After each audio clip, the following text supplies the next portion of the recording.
She's not teaching you how to fall in love. She's teaching you how to write what's true. This is one of the most cited, viewed, read, plotted New York Times essay of all times. To fall in love with anyone, do this. The title. So much tension. To fall in love. Everybody wants to fall in love. Everybody, I know at least. And they're all scared of falling in love. So full of tension. And do this. What is this? Right? Tension, suspension, hook, suspense, right? Hook. That's what the title is doing. And also, it does sound a little clickbaity, but it's not self-help. It is not. This essay is not self-help, which is why it's very smart. It gives you the hook. And then guess what? It further hooks you, which is the first lesson about writing that I want to discuss with this piece, is that this first paragraph is doing 4 jobs in 3 sentences. It gives you a psychologist, a lab, summer, me, bridge at midnight, staring into a man's eyes for 4 minutes. And then the second paragraph, let me explain. Mandy earns the right to go backward by making you want the explanation first. So, yeah, this is the number 1 lesson for how to open an essay, because most essays open with throat clearing. This one opens with an image, with a little bit of context, an image, and then it builds and then it backs up.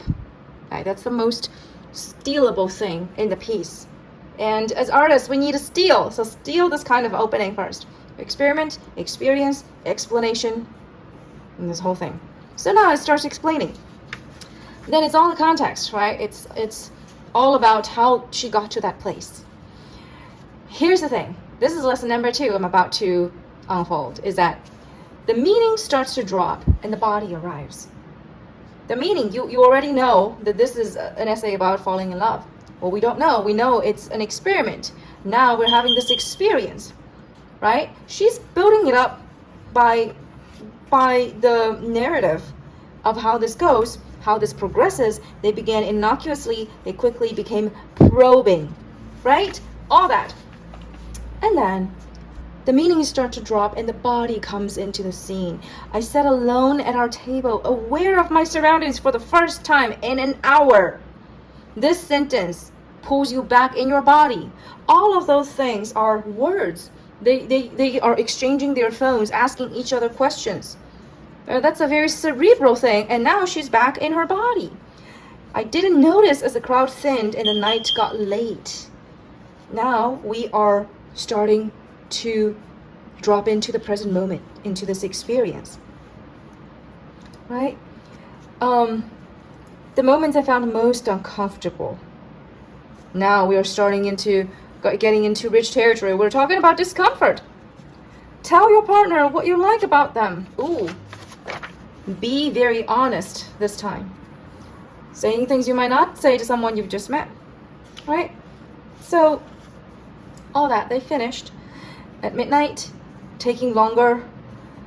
They decided to do the next thing, which is staring into each other's eyes. 4 minutes. Okay, they decided to do it, right? They decided to do it on the bridge. Now, when both people said, okay, she goes back. I've done this, I've done that. But this is the more thrilling and terrifying.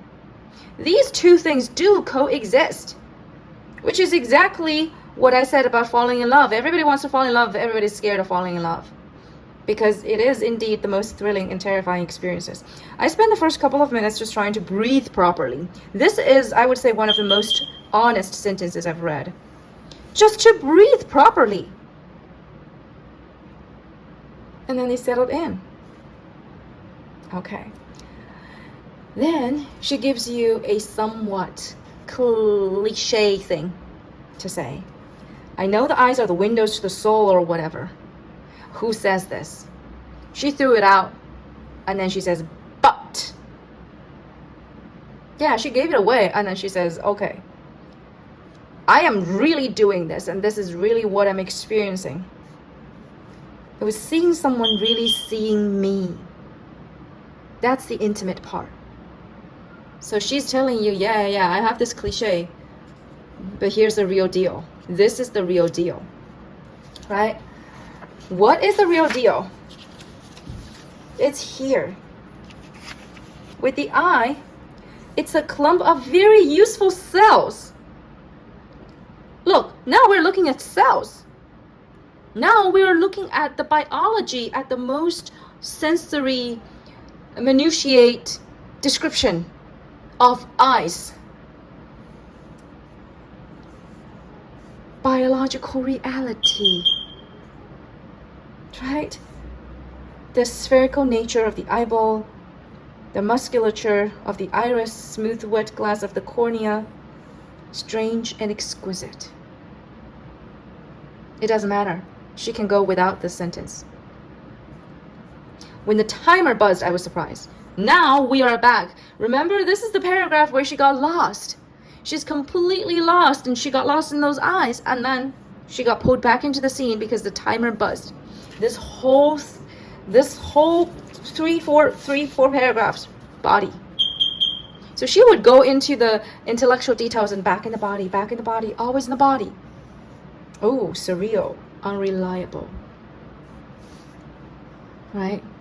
She had to stand there for 4 minutes to get here. This is the 4 minutes.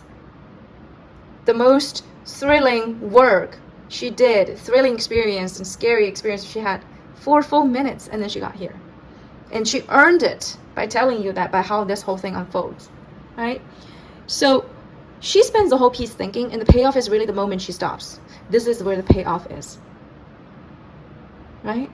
And then this cliche just gives you a window into walking into the most real thing that you can notice in that moment. So that's the lesson number 2, is the meaning drops and the body arrives. This whole thing is the body. And only she could write it, because guess what? She did it there on a bridge. Midnight, summer. She did it. I did not. I will have to do something like this to write something like this, which is why only she could write those sentences. The last lesson I learned about this from this piece is that how she says a self-help thing without sounding like self-help, right? And the next is all about like advice, right? You know, it's about this. It's true, you can't choose who loves you.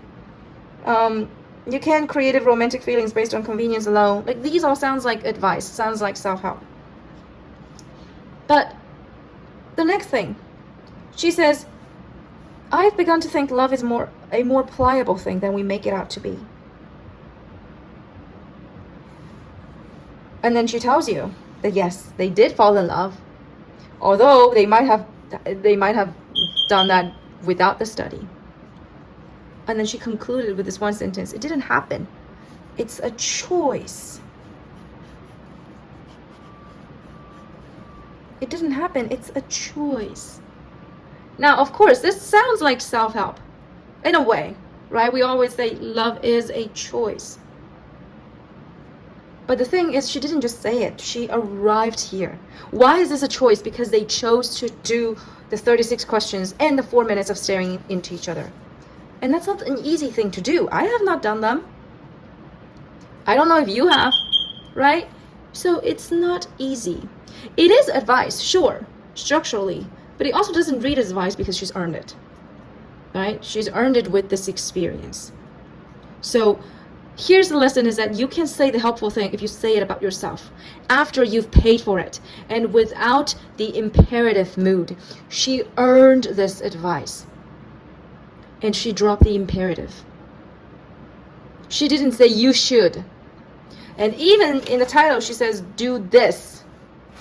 She didn't really tell you how to do something or why you should do something. She just concluded this based on her own experience. And that's why it's not self-help, but that's why it also provides immense value, both in terms of the advice and in terms of this reading experience itself. Okay, this is this piece. To fall in love with anyone, do this. I hope you enjoyed it, and thank you for watching a faceless video, my first faceless video for so long, because I have an eye infection. I'm still recovering from it. But anyways, thank you so much for watching. I look forward to seeing you next week.